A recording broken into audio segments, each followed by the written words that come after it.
Yorana, merci d'être au rendez-vous. Dans l'actualité de ce vendredi, c'est dans ce local situé à Punarou que tout s'est déclenché hier. Dès 19h15, l'électricité a été rétablie sur toute l'île de Tahiti.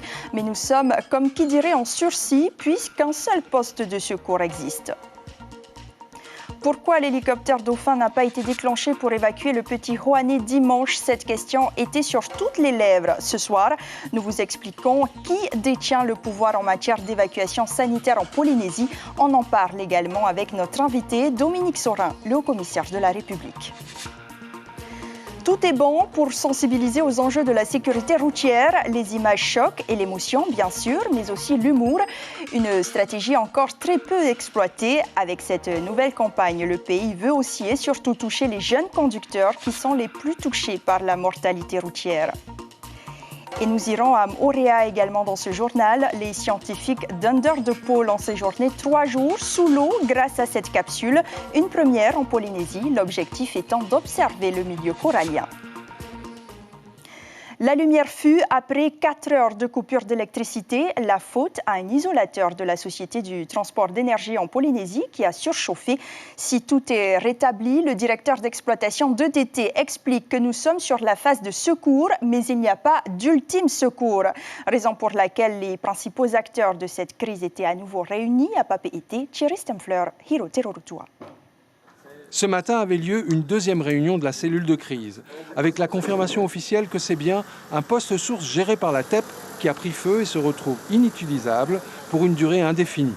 Le réseau de Tahiti repose donc pour l'instant sur un poste identique au premier, mais derrière, il n'y a plus aucun secours disponible. C'est un doublon en fait, mais parce que si jamais ce doublon qui était prévu lâche, effectivement on se retrouve là dans une situation où tout est coupé. Donc l'objectif c'est bien...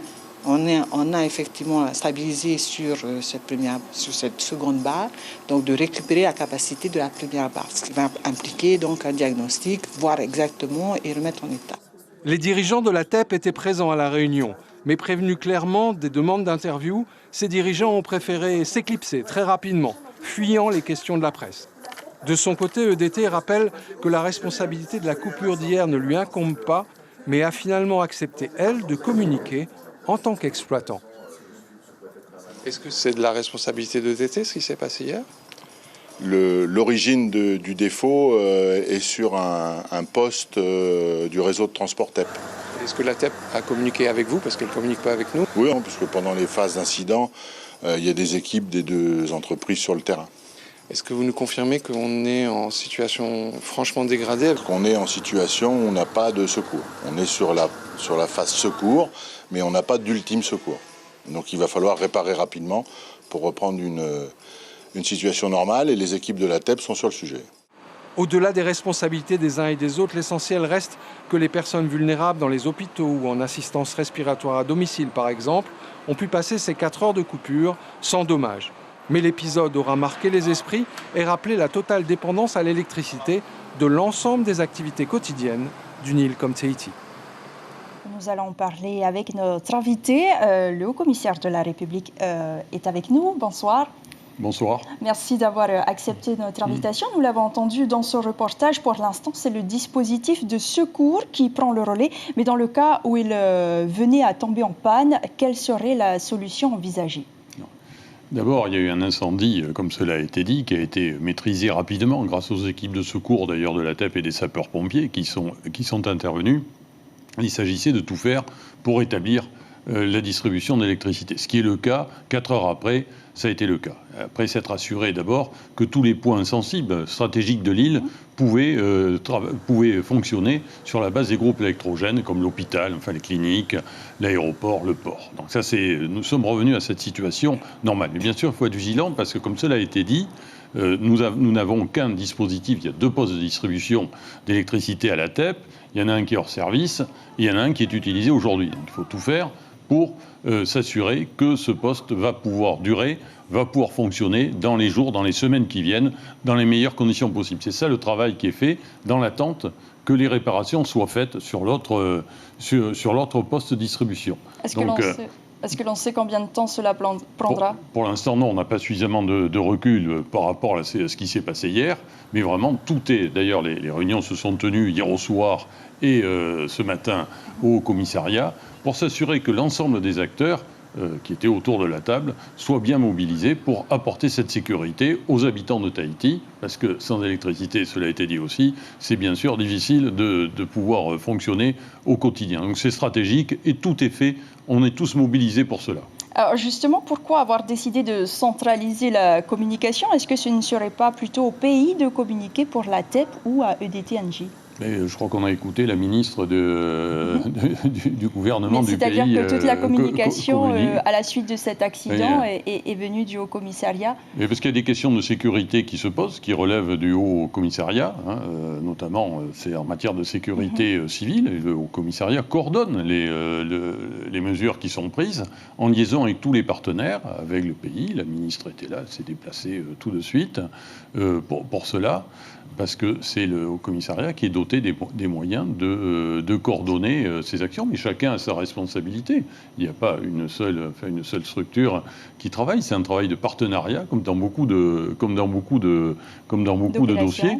Et d'ailleurs, je crois que tout le monde a communiqué. On a entendu le représentant de DT, le ministre. Sauf la TEP. Oui, sauf la TEP, mais ça, bon, je ne sais pas pourquoi.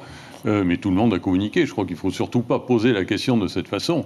Ce que nous avons tous une obligation, c'est assurer la sécurité des Polynésiens. C'est ça qui est important. Merci, monsieur le haut-commissaire, pour ces premières réponses. En lien avec cette actualité, Arayatea, cela fait 2 semaines que la ville de Uturua fait face à des coupures d'électricité successives dues à un incident technique. Cette ville a choisi, vous le savez, d'être indépendante en ayant sa propre centrale électrique. Mais aujourd'hui, Sylviane Teruatea dénonce l'absence de réaction de la part du pays et de l'État. On l'écoute. Hier, EDT a subi une coupure d'électricité de 4 heures. Une cellule de crise de l'État a été mise en place pour 4 heures de coupure. Il n'y a pas d'équité dans ce pays. Pourquoi moi, une collectivité de l'État, puisque la commune c'est une collectivité de l'État, pourquoi l'État n'est pas venu au secours de Uturua? Et pourquoi le pays n'est pas venu au secours de Uturua? Alors moi je dis vraiment qu'il n'y a pas d'équité dans ce pays. Monsieur le haut-commissaire, qu'est-ce que vous répondez à Sylviane Teruatea? Est-ce qu'il y a réellement un manque d'équité dans ce pays? Est-ce que les îles sont oubliées? Alors les îles ne sont pas du tout oubliées, tout d'abord. Je voudrais répondre à Madame la maire, parce que j'ai eu connaissance de son intervention ce matin. Il y a des problèmes de production d'électricité dans sa commune. On n'est pas du tout dans le même cas, c'est un problème de distribution d'électricité. Il y a eu des délestages dans sa commune, c'est-à-dire des parties de sa commune qui ne pouvaient pas être approvisionnées en électricité. Et d'ailleurs, elle a demandé de l'aide, au pays certainement, et aux services de l'État. Et les services de la subdivision ont répondu, notamment on l'a aidé, sur un point très particulier, c'était pour fournir de l'électricité sur l'hôpital. On s'est mis en relation avec EDT pour que la commune puisse avoir un groupe électrogène.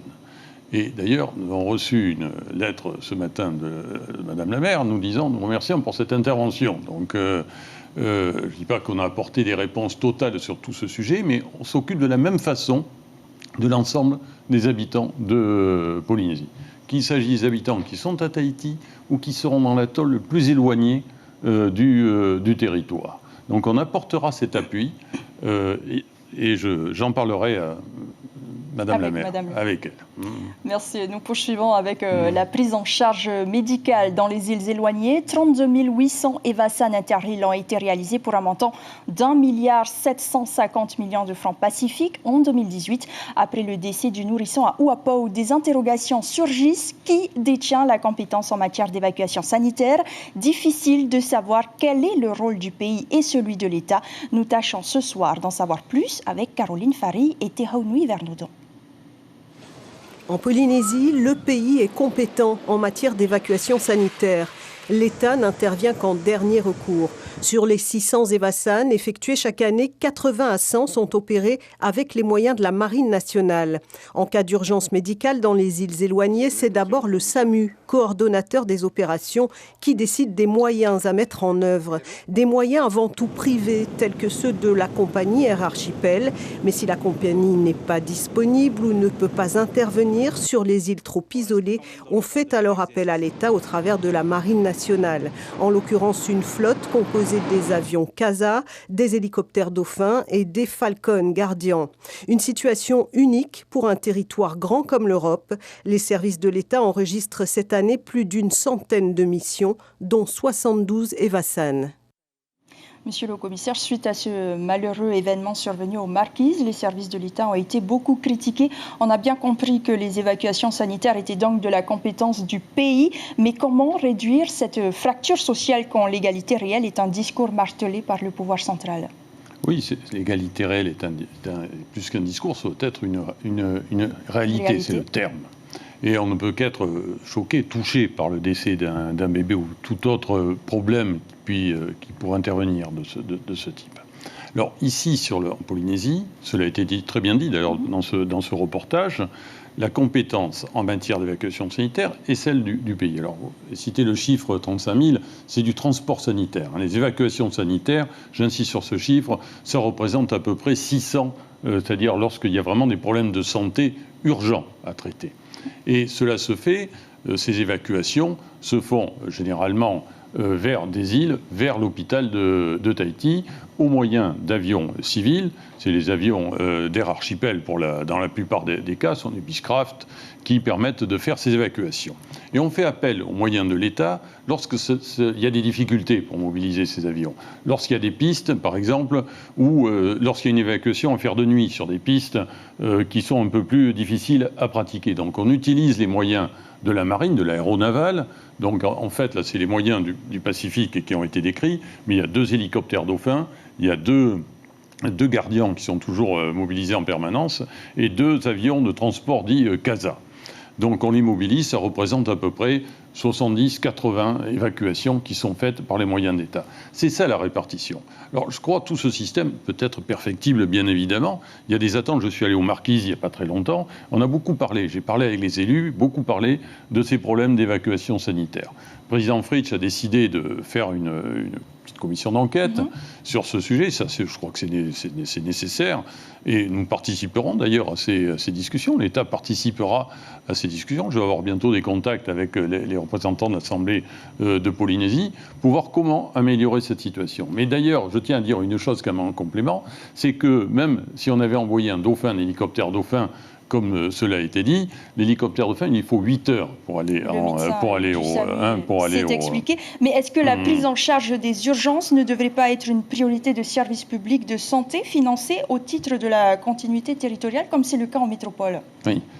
La question, c'est de disposer des moyens matériels pour procéder à ces évacuations. Et c'est vrai que c'est plus compliqué dans certains archipels, parce qu'avant déjà d'évacuer sur Tahiti, il faut faire un premier transfert, souvent, et c'était le cas, vers l'hôpital de Nuku'hiva. Donc là, l'enquête va porter sur les conditions dans lesquelles la détection, je dirais, des problèmes de santé de ce bébé, comment cela a été détecté. Et ensuite, il faut voir quels seraient les moyens les plus appropriés pour, je dirais, assurer la plus grande sécurité possible sur ces territoires. Est-ce que c'est un hélicoptère ? Est-ce qu'il y a d'autres moyens également maritimes à mettre en œuvre ? C'est toute cette question sur laquelle il faut travailler, parce qu'il faut avoir une réponse globale. Par-delà ce cas humainement horrible, il faut qu'on ait une réponse globale sur cette organisation. Et ça concerne le pays, mais aussi l'État, il faut le dire, parce qu'on intervient également. Et c'est pour ça qu'on mobilise des moyens. On dit les moyens sont des moyens militaires, mais qui travaillent pour l'essentiel sur des missions de service public. Ici. Et justement, vous parlez de moyens. Depuis 2010, la Fédération d'entraide polynésienne de sauvetage en mer demandait de l'aide au pays et à l'État pour investir dans des vedettes sanitaires et d'assistance maritime pour les Marquises. Justement, un coût estimé à 100 millions de francs pacifiques. Est-ce que c'est trop cher ? Est-ce qu'une vie a un prix, monsieur le commissaire ?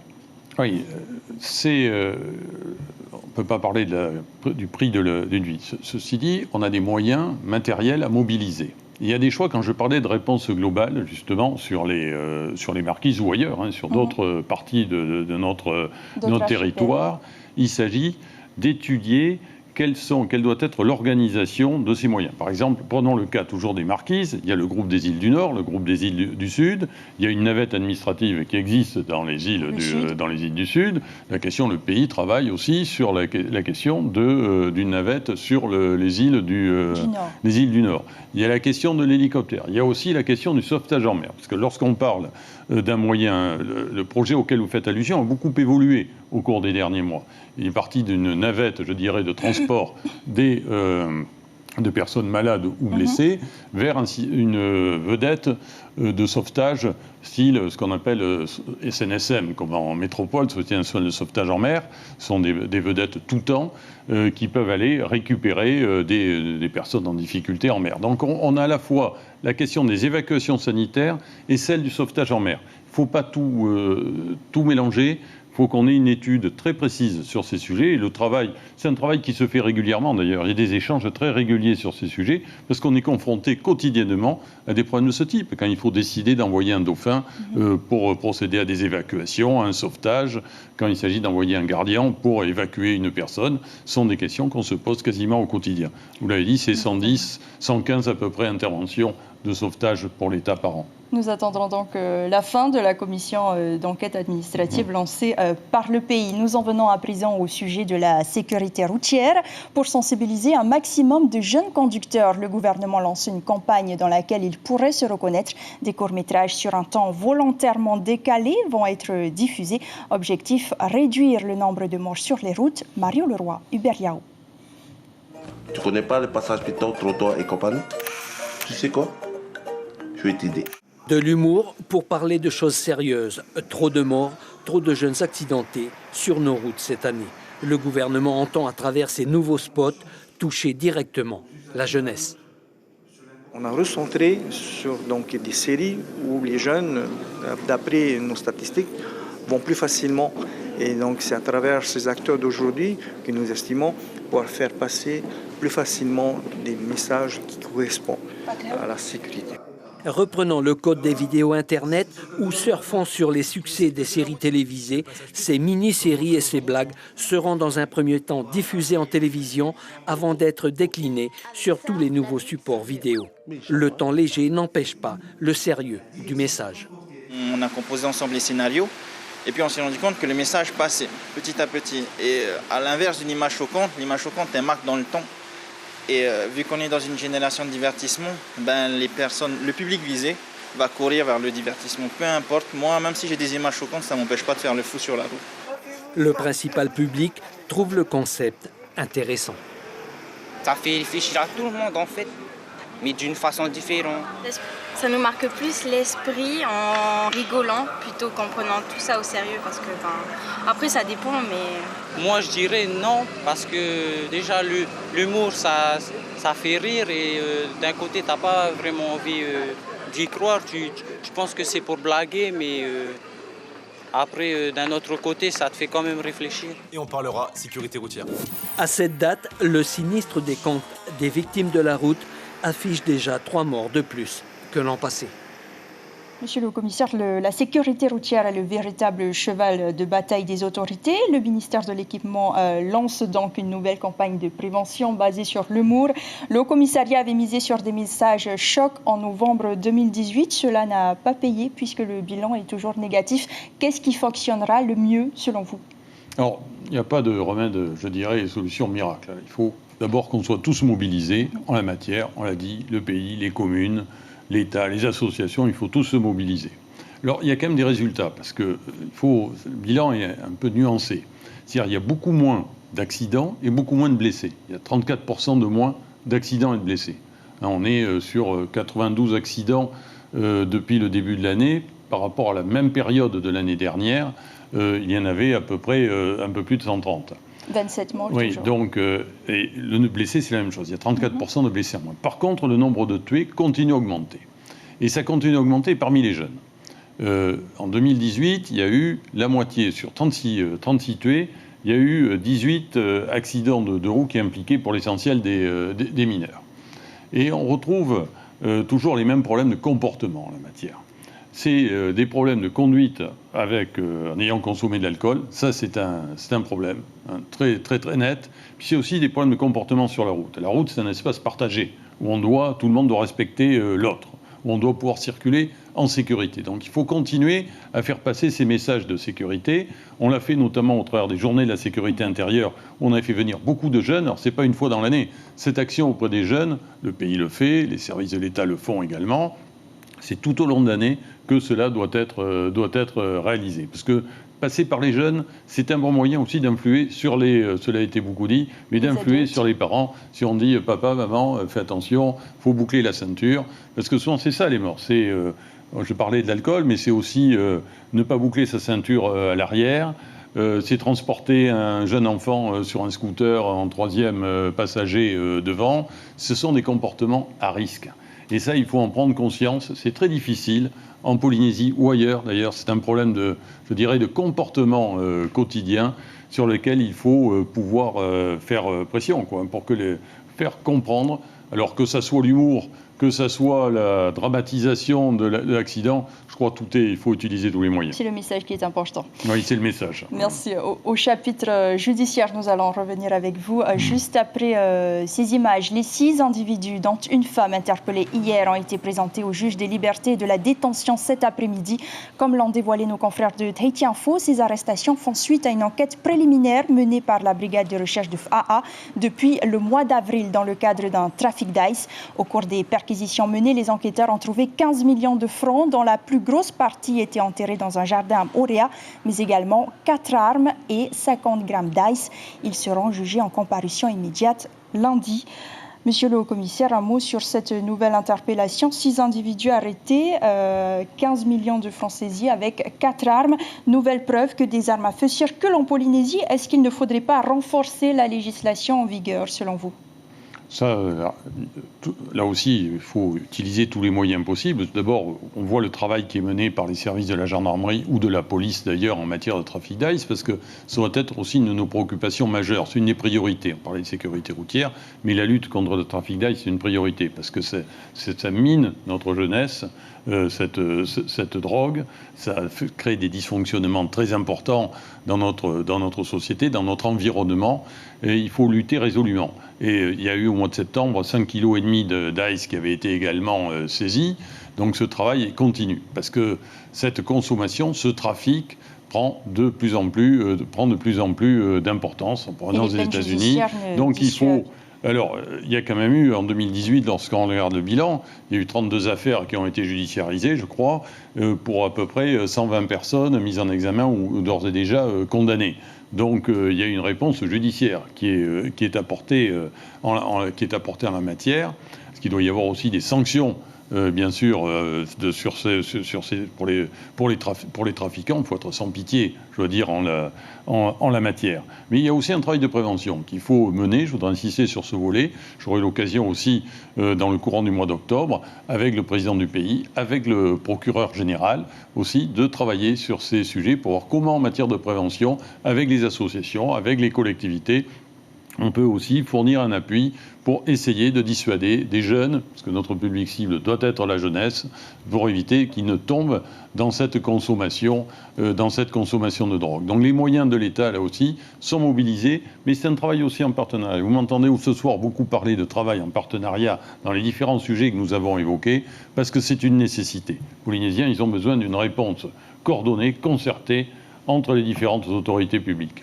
Et la vente d'armes, vous êtes... Alors la vente d'armes, c'est un sujet parce que c'est un petit peu nouveau. Enfin, il y a déjà eu des armes, bien sûr, saisies ici en Polynésie. Mais c'est vrai, dans une affaire de drogue comme ça, c'était plutôt nouveau d'après les premiers éléments dont j'ai pu avoir connaissance. Et c'est un point de vigilance, d'ailleurs, sur tout notre territoire national. C'est éviter qu'il y ait des trafics d'armes. Alors, il y a des opérations qui ont pu être faites, rendre les armes aussi, ça a été fait dans d'autres territoires, il faudra certainement aussi explorer ces différentes voies. Un mot de politique à présent, monsieur le commissaire, sur la demande de désinscription de la Polynésie de la liste des pays à décoloniser de l'ONU. Edouard Fritsch l'a demandé cette semaine. Qu'en pensez-vous? Est-ce que vous trouvez normal que la France soit absente des débats? Et la France n'est pas absente des débats. Le président Fritsch s'est exprimé, à juste titre, a demandé le retrait de la Polynésie de la liste des territoires à décoloniser. Pourquoi? Parce que la Polynésie bénéficie d'une autonomie, un statut qui lui donne cette autonomie en termes de décision sur un certain nombre de domaines.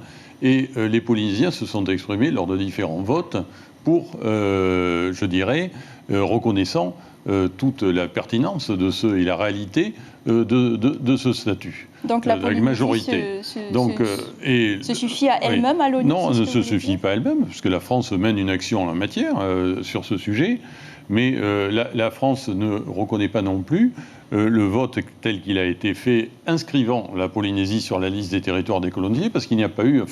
Ça a été fait à la demande de 3 pays, mais il n'y a pas eu véritablement de vote saisissant le comité dit des 24 de ce sujet, qui est l'instance des Nations Unies qui travaille sur cette question.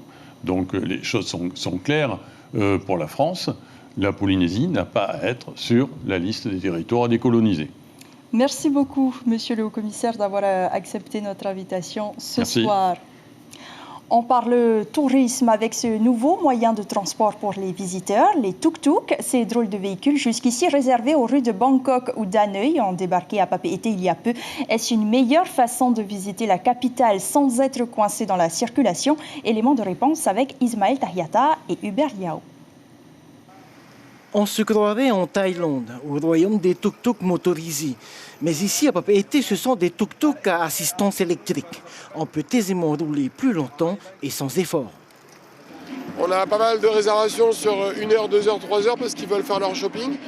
Donc ils font leurs achats, on les attend, ils reviennent, on avance un peu plus loin pour des perles, ils prennent leurs perles. Et du coup, on les amène chez nos partenaires et ça bosse, ça travaille comme ça. Le transport et l'accueil des touristes est assuré par les jeunes de la fondation FACE. On les apprend à bien s'exprimer en anglais pour accueillir les touristes. Même si ce n'est pas le premier but, le premier but c'est qu'ils puissent être viables sur le marché du travail, c'est-à-dire être présentable sur soi-même, être professionnel dans tous les cas. L'avantage avec les tuk-tuk, c'est qu'ils ont l'autorisation de rouler sur les passages piétons et les trottoirs. On a signé une convention avec le maire, comme quoi on peut rouler sur le trottoir. Par contre, sur le trottoir, on ne roule pas vite, c'est-à-dire qu'on roulera à vitesse piéton, c'est-à-dire 10 km/h. Et quand le trafic est dense en ville, pas de panique, on évite les voies à grande circulation et on passe par ces petites rues. Je pense que c'est totalement amusant, c'est bien pour faire la promenade en ville, c'est sûr et c'est bon. Ça se passe très bien. Et là, pour le moment, on s'est arrêté à la mairie Papeete. On a pris une photo avec les touristes et là, on continue notre chemin. Là, on va s'arrêter à la cathédrale. On fait pendant 30 minutes, 15 minutes à peu près, puis on les ramène au bateau. Pour les touristes, le tarif est de 1 500 francs pour un tour de 15 minutes et de 3 000 pour une demi-heure. Mais pour les locaux, ce sera 200 francs. Le guide des parents d'élèves est enfin disponible. 200 pages pour vous accompagner dans votre rôle de parent d'enfants scolarisés. Vous y trouverez aussi des informations relatives aux dispositifs financiers existants, au décrochage scolaire, au transport ou encore aux projets éducatifs locaux. Édité à 25 000 exemplaires, il sera distribué dans tous les établissements du premier et second degré. Tepuan Wisno, le président de la Fédération des parents d'élèves, répond à Mirko Vanfo. Des sujets qui sont importants au niveau de la fédération et que nous avons souhaité relever au niveau des autorités compétentes. Ensuite, on parle évidemment de tout ce qui concerne l'éducation aujourd'hui, que ce soit le nouveau baccalauréat, que ce soit le dispositif de Parcoursup, que ce soit le décrochage scolaire, que ce soit l'organigramme de la DG2E, de sorte à ce que les parents puissent savoir qui contacter lorsqu'ils ont besoin de rentrer en contact avec une personne. Les sujets concernant la santé scolaire, par rapport à la question du surpoids, les troubles des apprentissages, la cyberagression, l'addiction. Et enfin, une dernière partie qui met en avant l'ensemble, une grande partie des partenaires associatifs.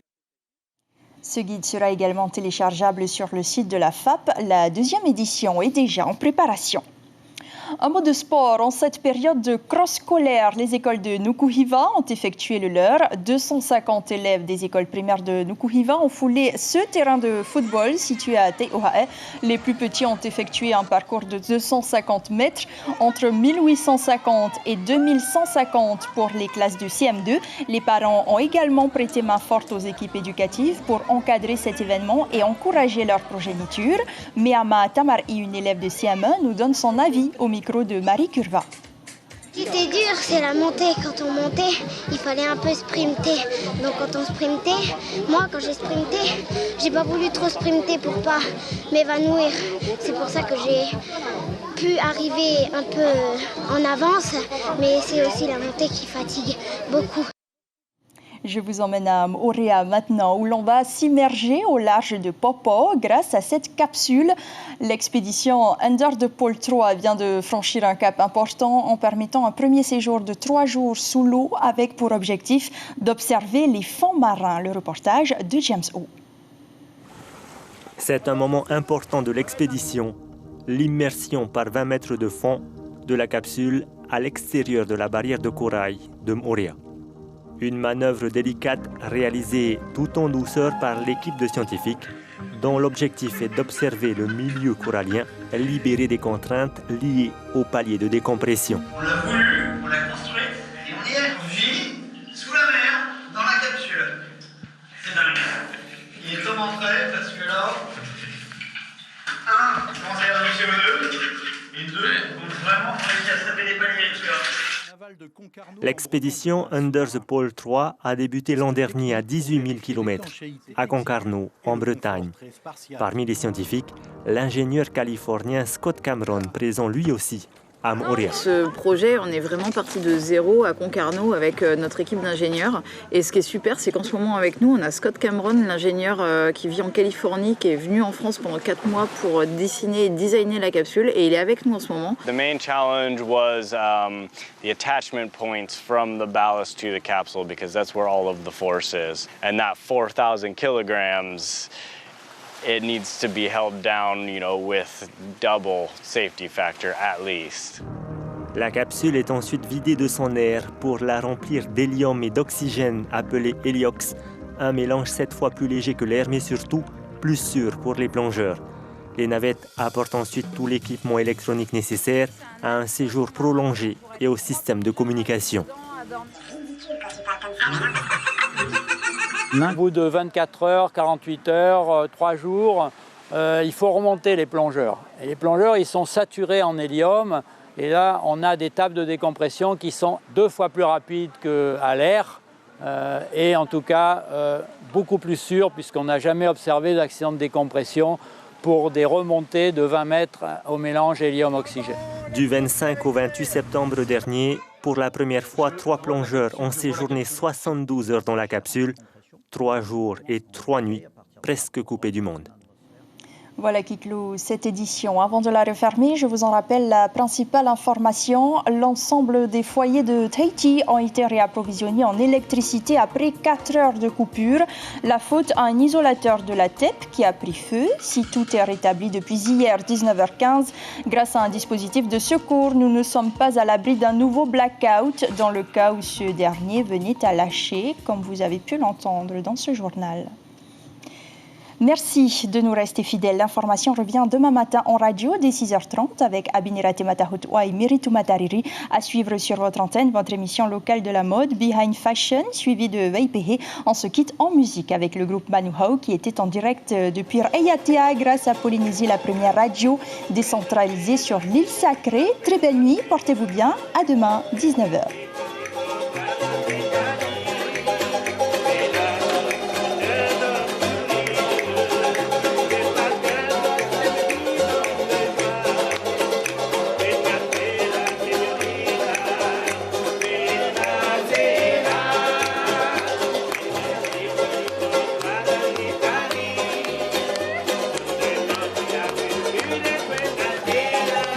notre journal en replay sur notre site internet.